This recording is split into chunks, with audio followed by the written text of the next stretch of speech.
Good evening. Welcome to Street Talk. My name's Dominic Cotton, and if you notice, I don't think he'll put it up in a little while. I'll have advocate because I'm back to that again rather than candidate. As I won, but I lost in my city of Milford. As we were after the election and we're on to our next season, I have a gentleman here who I've known for many years. It's a while now. Yes. And he is running for lieutenant governor on the Republican side, Senator Joe Markley. Good to see you now. My pleasure. Happy to be here. So I always start off with the obvious question: why are you running? Well, we were just talking about Dave Walker you had on recently. Dave ran for lieutenant governor last time. Oh, that's how I met him, actually. And he said, last time I ran, people said, "Why aren't you running for governor?" And I said, this time when I run, people say, "Why are you running for lieutenant governor?" And it's a very simple answer, really. I very much want to see us elect a Republican governor next year.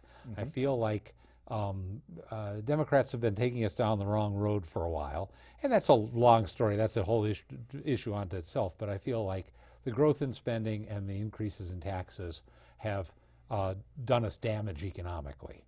And we've got to stop doing that and start to reverse it. And the only hope to my mind is with a Republican administration. And we have a dozen Republicans running for governor right now. They don't need anybody else in that mix. But I want to help elect whoever we nominate. And I feel that I can be an asset to the ticket in two ways. One is that I'm known as a fiscal conservative. I'm not I don't believe I'm seen as being hard-hearted or unreasonable, but I'm somebody who has stood very firmly for the idea that we can't keep spending more and taxing more. And I feel like I can appeal to the base of the Republican Party, whoever we nominate. Conservatives will recognize me as somebody that has stood up for fiscal responsibility, for personal liberty, and limited government, and home rule, and the idea that we should leave our towns make decisions as much as possible and not centralize power. So I feel like I can be a strength by bringing along the base of the party.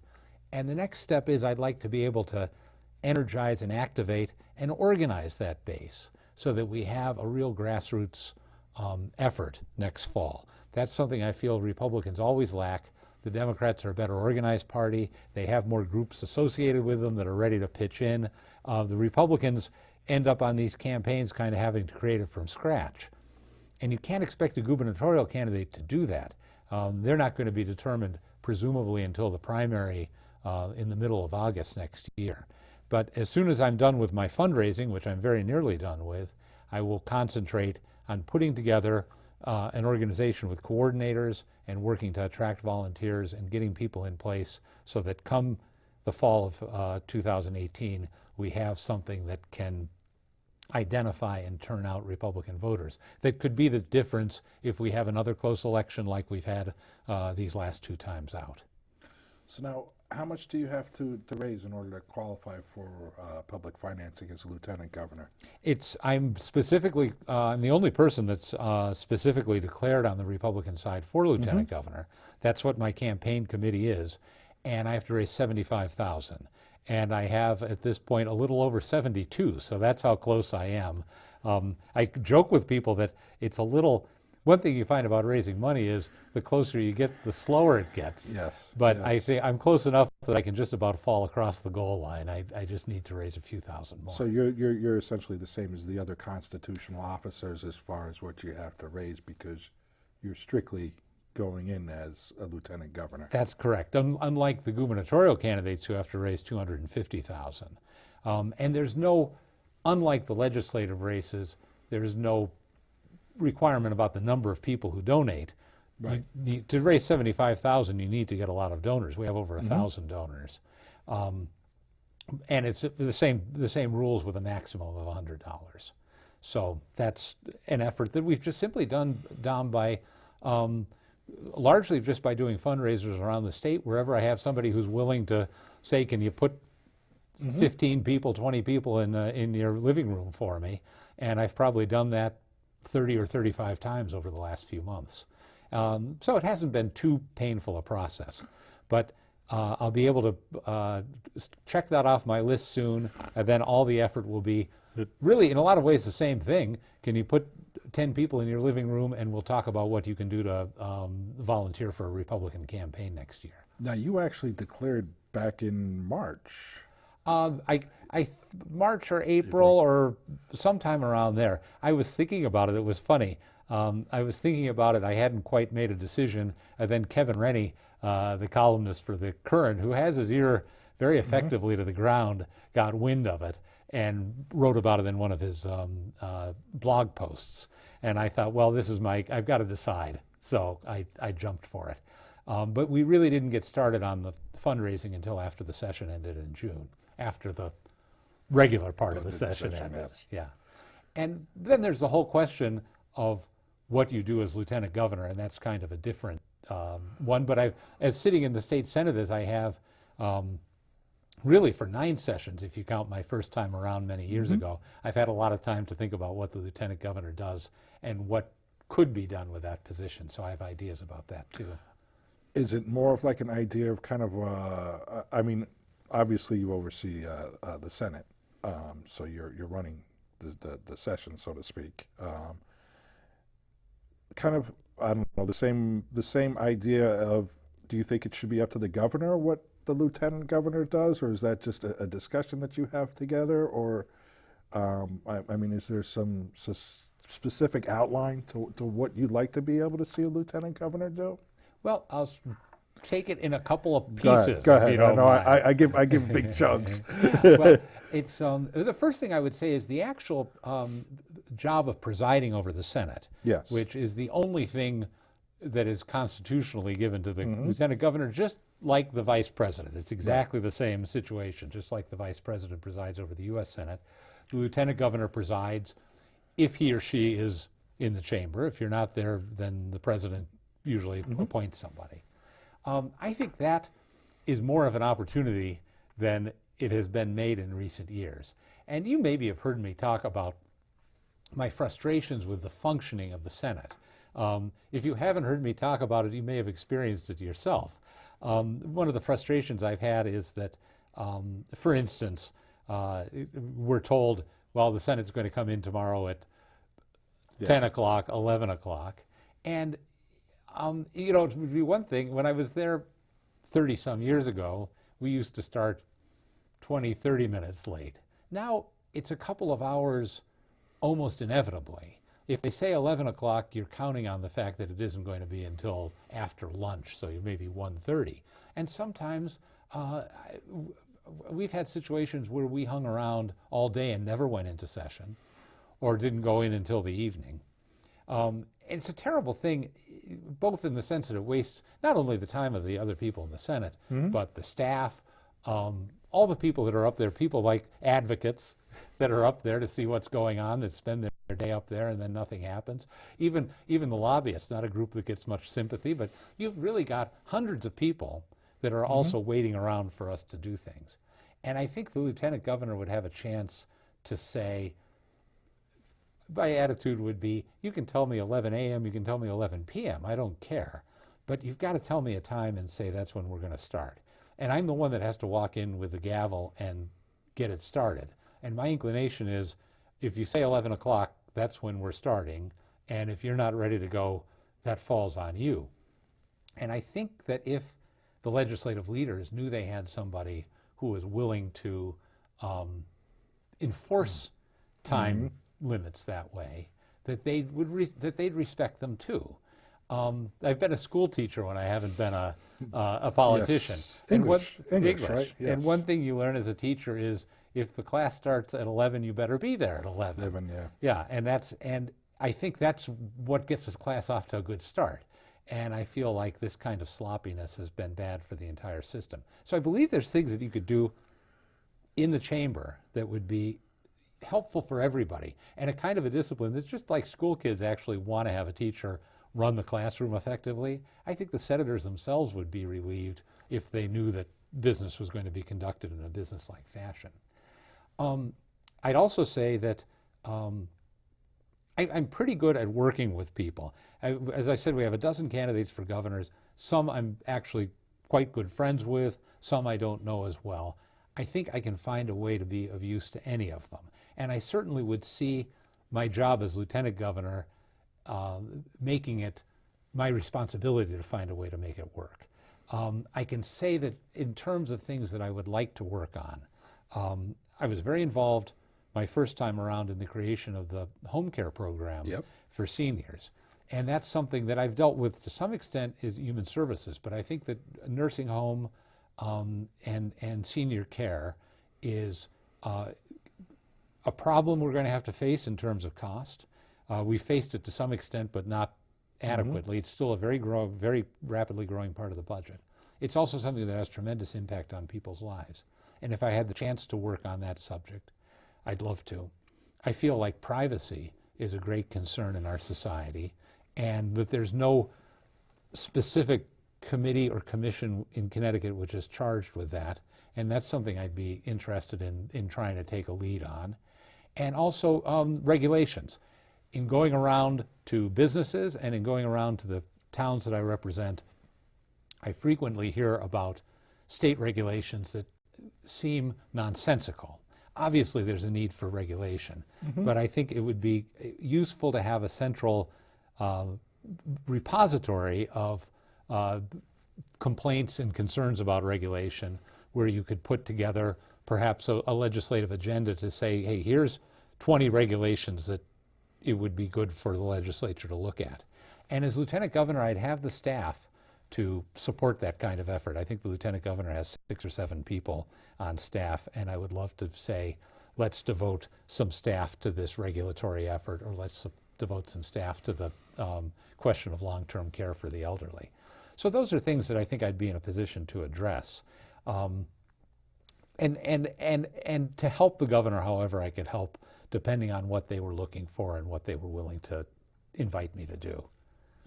It's interesting, I guess, that that these are two sets of people that come together in the marriage at the end of the primary process. That's correct. Do you think it would be better if it was run as a ticket, so to speak? Well, it has historically. Throughout most of the history of the state, it was very much like the nomination of the vice president. Someone got the nomination at the convention and they stood up and said, I want that person for lieutenant governor, and they were nominated. And that model kind of ended in 2010 when there was a contest between Lisa Wilson Foley and Mark Boughton that went to a primary that Boughton won. And then once the primary is over, the governor and lieutenant governor are married on the ticket. One vote counts for both of them, so you can't have a Republican governor and a Democratic lieutenant governor or vice versa, because just like president and vice president, they go in together. In 2014, you had 3 candidates in the primary for lieutenant governor. And I think the day of the gubernatorial candidate being able to dictate at the convention is over under the current rules. Whether that's a good thing or a bad thing, I think could be argued. I guess I'd say, like so much in politics, Dom, you say, whether it's good or bad, this is the system that we've got. And I suppose it might be better for a gubernatorial candidate then could say, well, you know, I'm from the eastern Connecticut, I want somebody from this side of the state or whatever. But what I'm hoping is that anyone who's nominated will say, Markley has a following, he's able to talk to people effectively, he's strong in his part of the state, and he'll be an asset to the ticket. And that's my goal, is to be an asset to the ticket. I know I spoke to Heather Summers, who was the candidate for lieutenant governor who won the primary, and she told me it was difficult because you literally gave up the control, and she said she would never run for 2 again.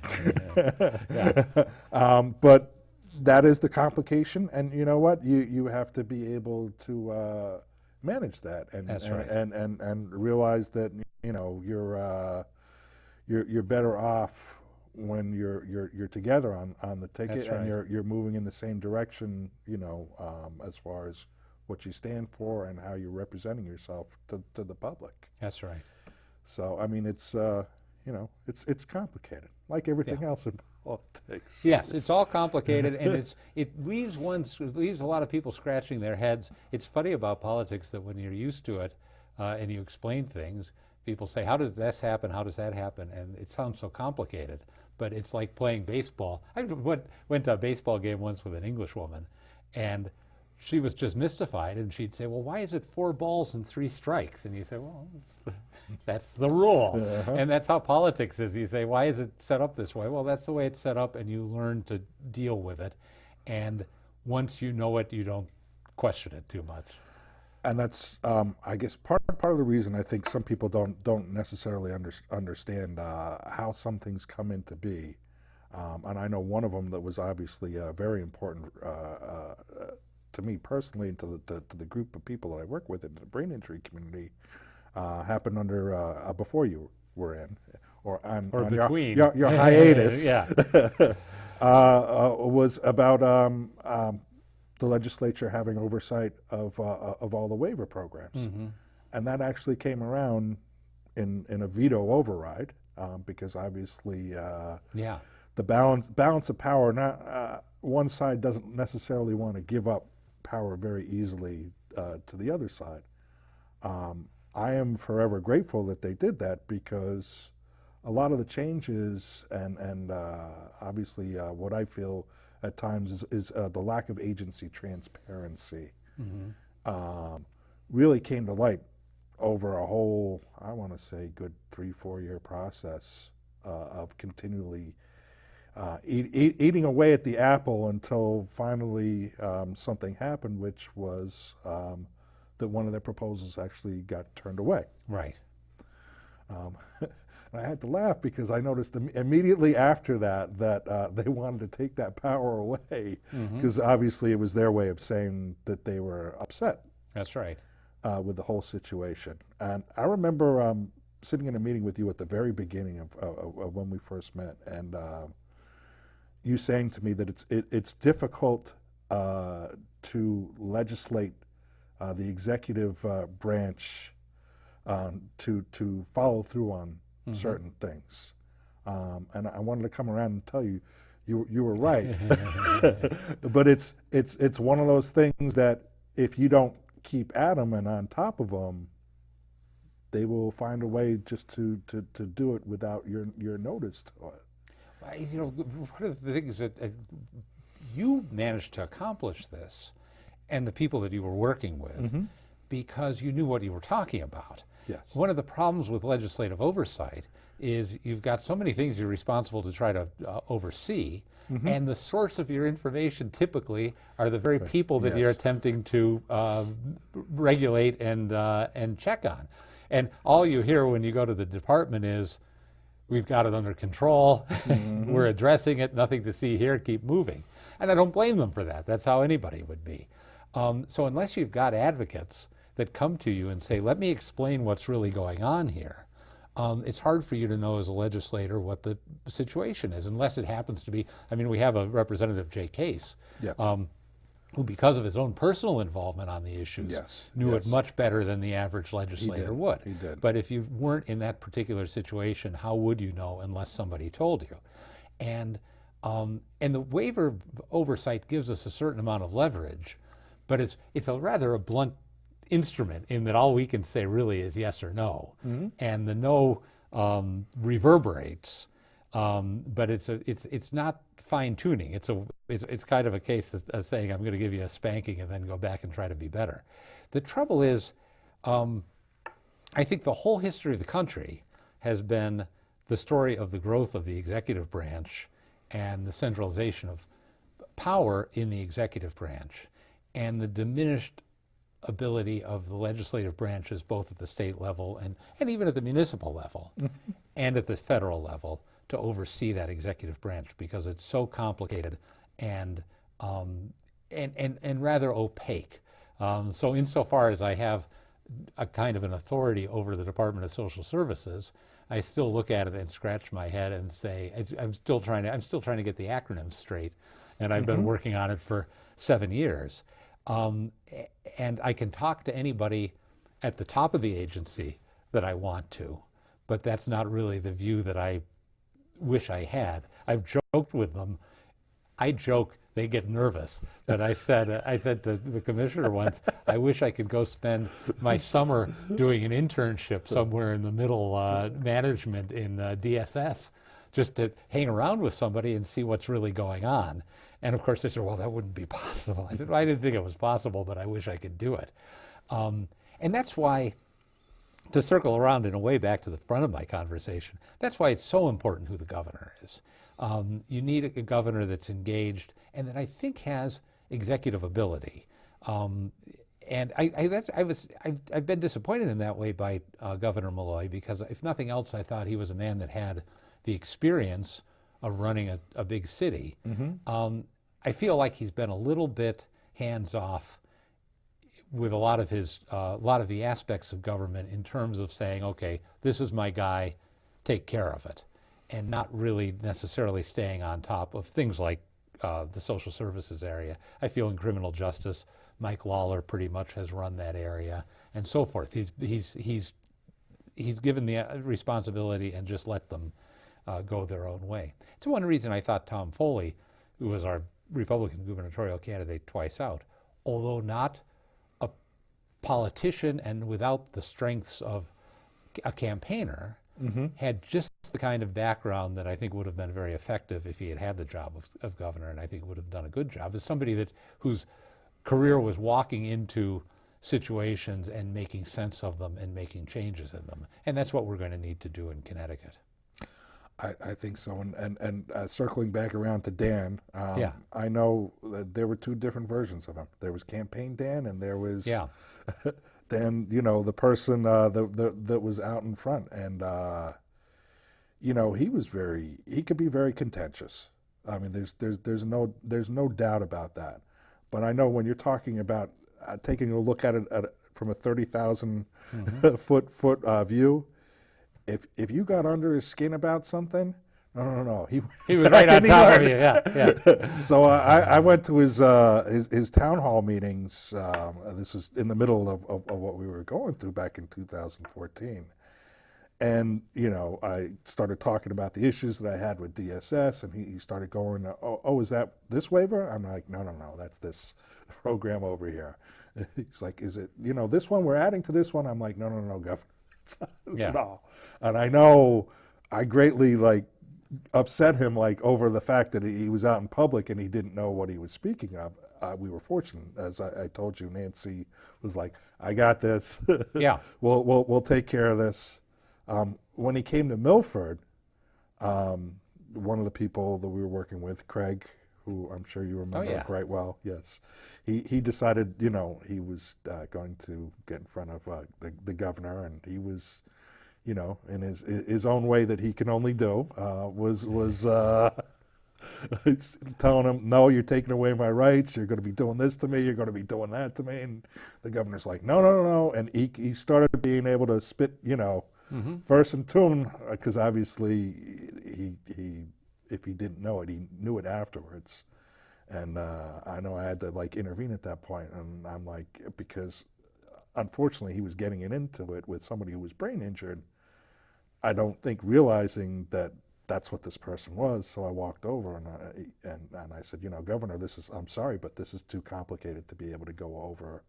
Yeah. In this forum. Yes. And I just think, you know what, you have to separate out some of your own personal feelings when dealing with the public in this way. And I think that was one of the things that he had difficulties with, that he almost liked to needle people. Yes.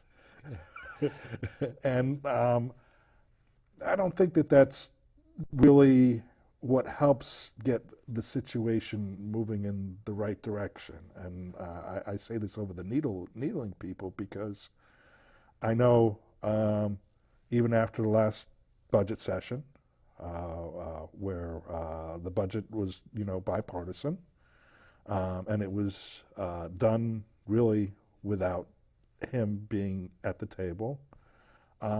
It's almost like his last little needle was, okay, now you guys settled your municipal aid stuff, I'm gonna stick you one more time. Yeah.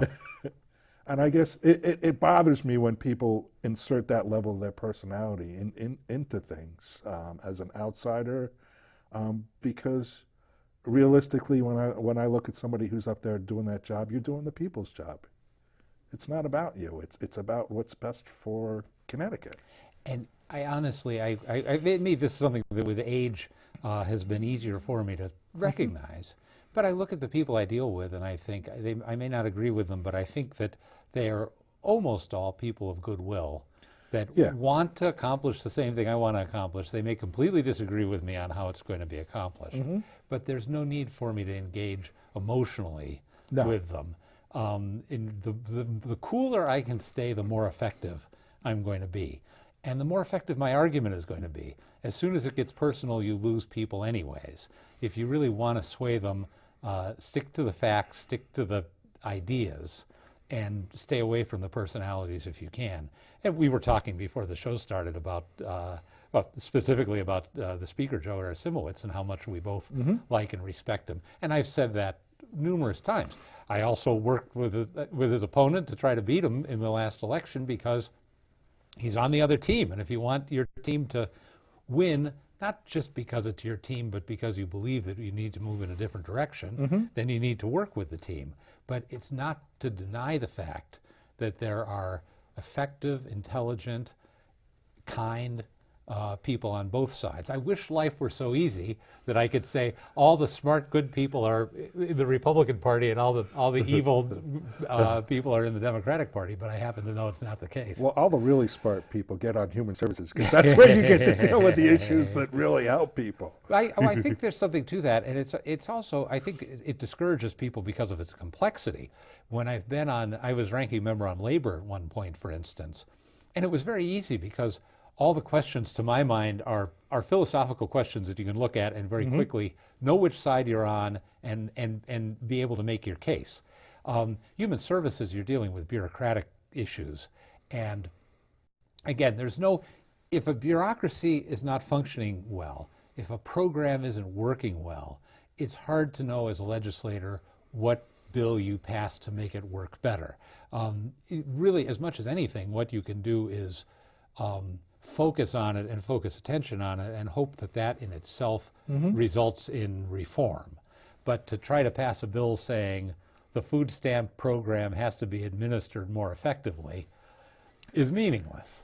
And to break it down and say, well, what do we do to make them administer it more effectively is difficult. So that's where I feel like executive leadership is important. I certainly do, and I know. I guess one of the difficulties that I always felt was not at the higher level, because those aren't usually the people that I was dealing with frequently. It was usually the layer underneath. And there are people that have been there for multiple years. They go through different administrations. And I think if you're put in that position of leading that department, then you need to really take a look critically at those people. And I hate to say it in such a way, what are their agendas? Because there are, certain agendas or certain projects that they have taken on which are long-term, and they have their views on things that have been developed over multiple years. And I think our real issue as a group had less to do with the commissioner, and it had more to do with the people that were administering the program, and the fact that they didn't allow for that public input, or they frequently had their own ideas about how things should be, and that's what they were going to implement. I mean, to some degree, some of the things that they did do were actually, from my point of view, strictly, worked out well. Yeah.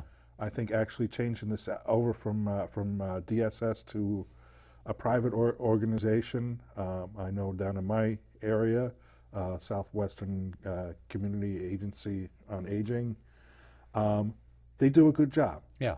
For the simple reason that number one, they have a level of autonomy and they have the manpower in order to, constantly follow up, and if things need to be changed, they're able to do them at that level.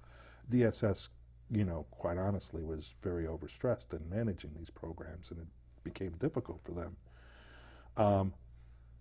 And DSS does have oversight over this. Mm-hmm. The question was always going to be, what level was the oversight mm-hmm. That they were going to have? And from what I've seen, it's been pretty reasonable, and it's been pretty free, that if it works within the program, they'll allow for it. The difficulties are still the same ones that I pointed out before. We're educating people about the program or about the people that they're serving. But, they're nice-hearted about it, so they're not afraid to say that they have questions about things. Right. So, bureaucratic inertia, yes, is a big problem, and it's a normal problem. Again, yes. you can't accuse anyone of being evil because they do things the way they're used to doing them. We all do that. Again, that's where you need a kind of a leadership that can break through that. And that's not easy to find. It's not even easy to know exactly what talents make it happen. But there's no question that there's people that can come in and somehow change the thinking throughout an organization. But it's a gift. It's funny, as the older I've gotten, the more curious I've become about these problems of leadership. I often think of it in military terms. What makes a great general? I think it's about Stonewall Jackson marching his army so quickly up and down the Shenandoah Valley. And you think, everybody wants the army to move quickly. It's not just a matter of screaming. It's something else. It's the same. You could say the same about coaching a football team or conducting mm-hmm. a symphony orchestra. What is it that you do that inspires people to want to perform at a higher level? And well, we need as many of those folks in Connecticut as we can get. I always like to think of it as there's a situation for certain types of leaders. That's right. And if you're good enough that you're able to identify that within yourself, you've won half the battle of That's leadership. Right. I know for myself, I'm good at the initial part of change. Yeah. I know once it gets up to a certain point, maintaining it or doing other things just aren't going to relay within my interest spectrum, and so I'm not your paperwork guy. That is such an important thing, is to understand who you are. Yeah. I say this when I work a lot with candidates, people running for the legislature for the first time or whatever. I say, hey, you can be any kind of candidate. You don't have to be a great speaker. You don't have to necessarily be the hardest working. You don't have to necessarily raise money. You've got to look at your own skill set and say, what can I do to make myself, mm-hmm. to communicate who I am and to make people comfortable and supportive of who I am. Every kind of, you could point to every kind of person in politics succeeding and every kind failing. But I think the biggest mistake is when you say, I don't want to be me, I want to try to be something I'm not, because it's not going to work. No. So I do believe at one point, before you came back from your hiatus, you were writing a novel.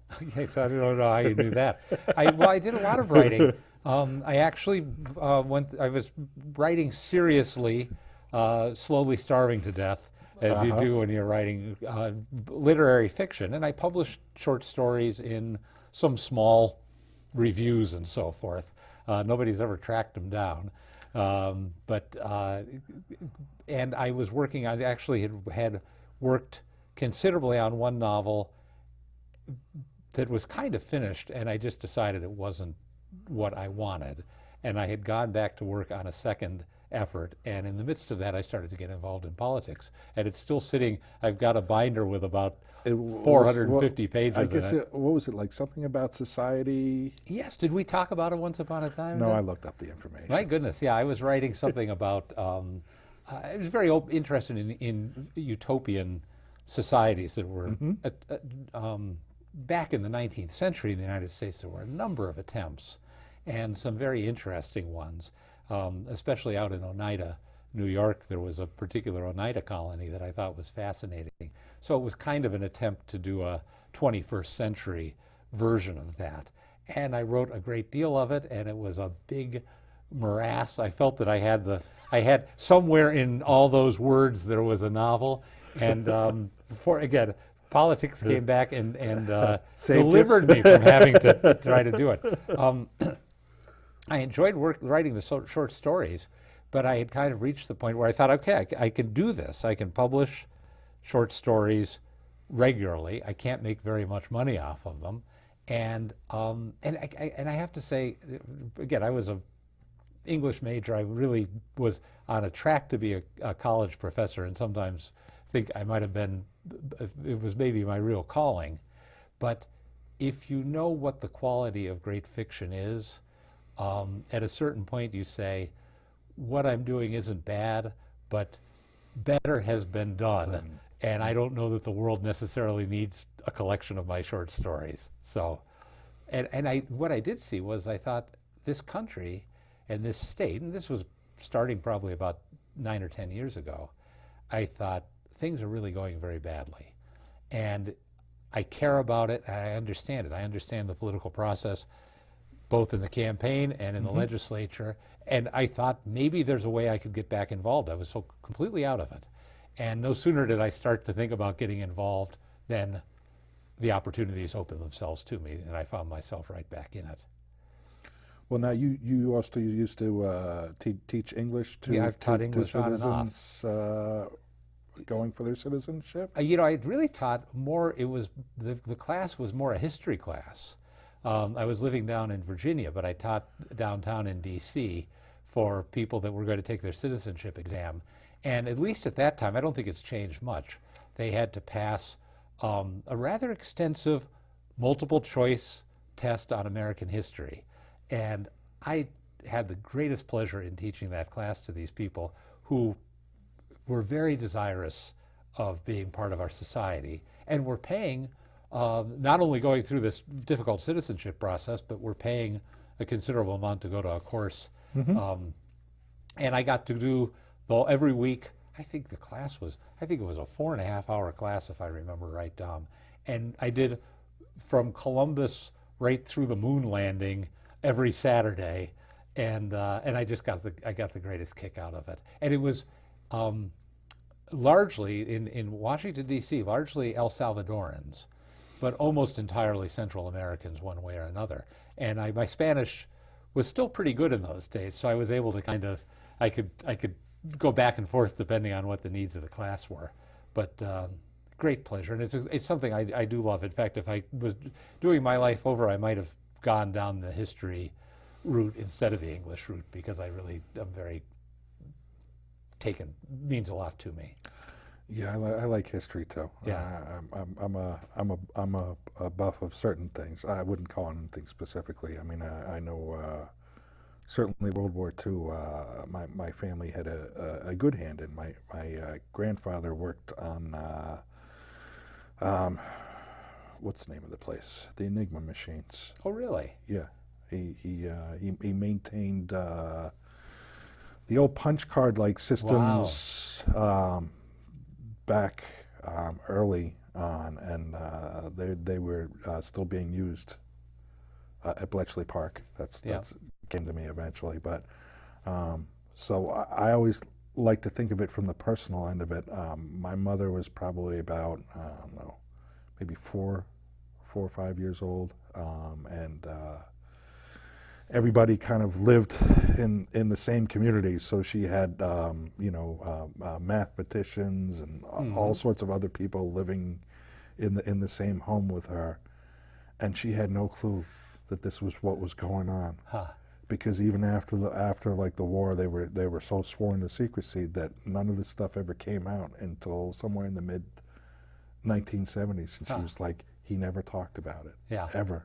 It's just, I think that there's an interesting personal side to all of this, and how it changes and it affects us, and just the amount of changes that have come from World War II are just incredible. It's amazing to me to see the veterans. Of course, I grew up I would say, at a time when most of my father was an engineer, and he worked on the Norden bomb site and other war-related things during the war. And most of my friends' fathers had served, and people didn't talk about it too much one way or another, but it was almost normal. And now we're down to the very last of those World War II veterans that are left. And I realize sometimes how long ago it was. It doesn't seem long ago to me, but how long ago it is from the point of view of a young person nowadays. World War II for them is kind of like what the Civil War practically was for me. It was something that happened in a whole different generation. I guess my father was a teenager around that time, and he said he used to go out on his bicycle, and they used to pick up bomb fragments. Wow. Around like in different areas. So it's I guess a totally different experience. But coming back to history, yes, because I always look at you, because obviously you won your first race in '84. That's right. Of understanding, I guess, some of the economics and other things that have gone on within our system. And I know a lot of our problems coming out of the spending end of things, I think, headed back to that time when we were collecting a lot of monies and everything else into the system. That's really kind of the beginning of when the state spent a lot more. Well, I was thinking, when I was elected in '84 in the Reagan landslide, back when we still had a party lever on the machine, or I wouldn't have won. And it was a seat, in fact, it hadn't been carried by a Republican in those days since '52, so a long time. And we had, the economy was booming in Connecticut. Yep. And the result of that was that spending increased, because it's hard to say no to people when there is money there, when people come and say, how about this program or how about that? And even with the state employee contracts, because times had been tougher in the early '80s, they said, well, you know, we got these bad contracts in the early '80s, now we want to catch up to where we were. So for 2 years, despite having Republican control of the General Assembly, we increased spending. 1 year was 8% and 1 year was 10%. The Democrats took back over in '86. The landslide slid the other way, the last election with the party lever. And over the next 2 years, the spending increased 14% 1 year and 16%. So we had 4 years, 8, 10, 14, 16. And even at the time, I remember writing a note to John Larson, who was in the Senate with me at the time and then became president of the Senate. And I said, you must know something I don't know, because I don't know how you can increase spending that much. I wasn't even trying to be a wise guy. I really didn't. I really thought, I don't understand how they can do this, but they must have some reasoning. Well, sure enough, by the time Weicker got elected in '90, we had run into a brick wall. The economy slowed down. It didn't go into a crash, but it just slowed down. And there was no way to sustain the amount of spending that we had committed ourselves to. And to my mind, that was the greatest of the many forks in the road that we've had as in Connecticut, which is, do we try to bring spending under control, or do we impose an income tax and essentially permit the spending to continue? And I think that was, of course, that was a huge battle. I was very involved in the anti-income tax side, as you can imagine. And I think that we put ourselves on a path for more spending that we now are paying the price for. And it's not to say that any particular government program is a bad thing. Even the ones that I'm the most critical of, I'm not unsympathetic to in some cases. There's a program I put a bill in to do away with 1% of the cost of any large public project has to go to artwork. I probably enjoy art about as much as anybody in the legislature, but I feel like we can't afford this. And it's $1 million a year or so. It's not that I'm against art. I just say we don't have the money for these sorts of things, and we've got to start making hard decisions about them. And we've made some, but again, as long as we're still spending $1 million a year on public artworks, I feel like we have not really confronted the spending problems. We won't confront them until the revenue side is shut out. I say this, that it's like giving an allowance to a teenage boy. If you give him $20, he's going to spend $20. If you give him $5, he's going to spend $5. And no matter what happens, there's a good chance he's going to come back to you on Thursday night and say, I spent my allowance, I don't have anything for the weekend. And at some point you've got to say, your allowance is your allowance, you've got to learn to live with it. And if that means you stay home this weekend, that's the consequence. And I feel like the same thing has to happen with the legislature and with state government generally, to say, you've got your allowance, you've got a percentage that you take of our income, you've got a percentage that you take of every purchase that we make, a percentage of estates, a percentage of all sorts of things. You've got to learn to live on that percentage. You can't constantly be coming back and saying, no, we need to increase that. I say sometimes that the Lord told Abraham, if I'm not mistaken, that he had to tithe 10% of his income. But he's never come back, that's 5,000 years. He's never had to come back and say, no, I think what we need is 12%. A tithe is a tithe. And I feel like the government, too, has to say, this is what we're living on, and we've got to make priorities within that amount.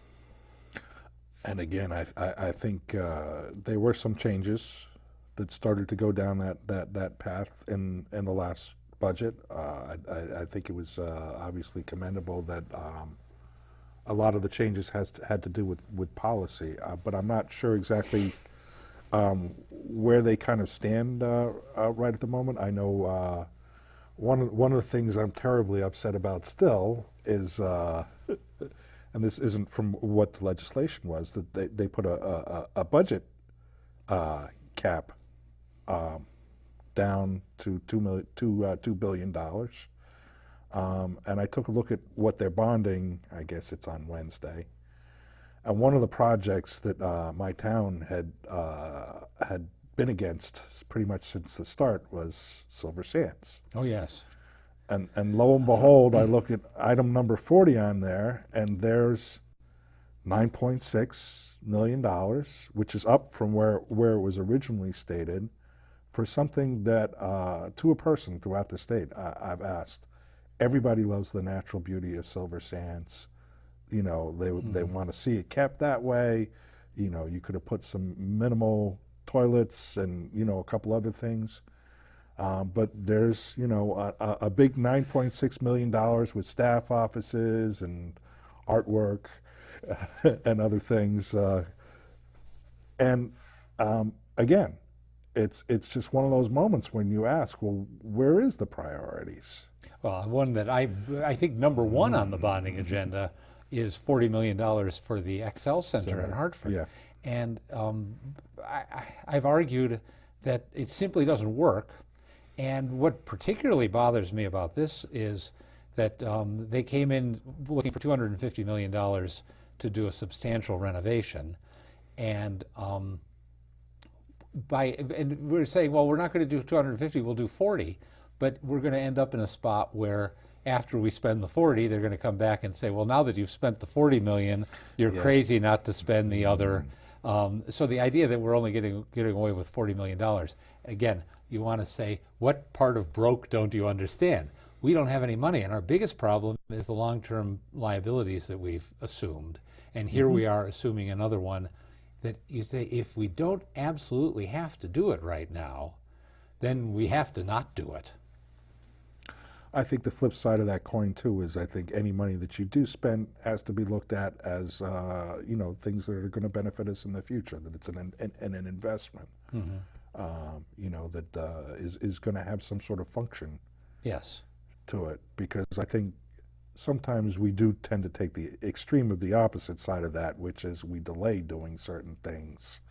And you know, at the end of the cycle of when a bridge or other things, you know, are coming to their life's end, we're like all of a sudden going, okay, we have to go spend like large amount of money in order to do this. Well, this is, yes, and I'd say the essence of being conservative is to say, let's take care of what we have before we build something else that we have to be responsible for. And that kind of applies to Silver Sands, because the more of a footprint you've got, the more things you have there, the more it's going to cost you to maintain it. And the Civic Center is a case of something that really just hasn't worked. And at a certain point in history, you have to say, this is good money after bad, and we shouldn't be spending more on it. We've got to go they've got to go in a different direction. I think sooner or later they're going to have to recognize that a big downtown civic center in Hartford is it's never going to pay its way. It isn't having the beneficial impact that the city needs. If you remember, Dom, it wasn't, when it was built, it was as much a mall as it was a civic center. Now that it's only a civic center, it means it's 4 city blocks which are completely dead all day long. There's no foot traffic, there's nothing going on there. The mall at least had the excuse of presumably bringing in people for retail and so forth. That's all over. Now all you get is some evening events and a little ancillary benefit to a few bars and restaurants. I think what I'd like to see is, why not take those 4 blocks and say, heck, we could build Blueback Square right downtown in Hartford where it ought to be. Let's create an urban landscape in an urban center instead of coming up with these kind of monolithic projects that really destroy the fabric of the city more than they contribute to it. Well, I know we're down to our last 3 minutes here, so I told you that 55 minutes would go quick. Well, we're both talkers, Tom. We got no problem. So I give you the camera to talk to the voters out there to say what your I'm not going to make a big pitch about it. I will say to people that I think that up on the screen has been my state website, which is senatormarkley.com. If you want to receive videos from me, if you think I'm interesting enough, it won't be an hour. They tend to be 3 or 4 minutes, mostly during the session, just to bring people up to date on what's going on. So if you're interested in receiving videos or updates from me, go to senatormarkley.com and you can sign up for updates. I try not to send out a lot of junk. And if you want to communicate with me too, that website gives you a way to get in touch with me.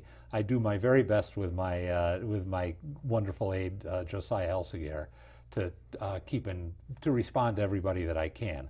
I've got 100,000 people just in my district, so it's hard to get back to all of them as well as I could, but I do my best on it. If you're interested in my campaign, you can find out a little bit more about it at my campaign website, which is markleyforlg.com, markleyforlg.com, and I'd be happy to hear from you there too. If you want to be part of it, you can donate or you can volunteer at that website as well. And one way or another, I'm hoping that keep your eyes open for me next year. I would love to have your support. If you like what I'm saying, I'll be as clear as I possibly can be, and it's all up in your hands. Thank you very much, Joe. Thank you, Don. A pleasure to talk to you. Coming on here. And for my audience out there, my quick explanation of what happened in my one and only candidacy was I came in 3rd place out of 3 seats. Unfortunately, we have guaranteed minority representation in our city, so the 4th place winner came in my spot. So I'm one of the few people who can say they won, but they lost. You and Al Gore. Yeah, there you go. I didn't have to have a vote recount for it, though. So for all of us here, you guys have a wonderful evening, and we'll look forward to seeing you again. You can run the street.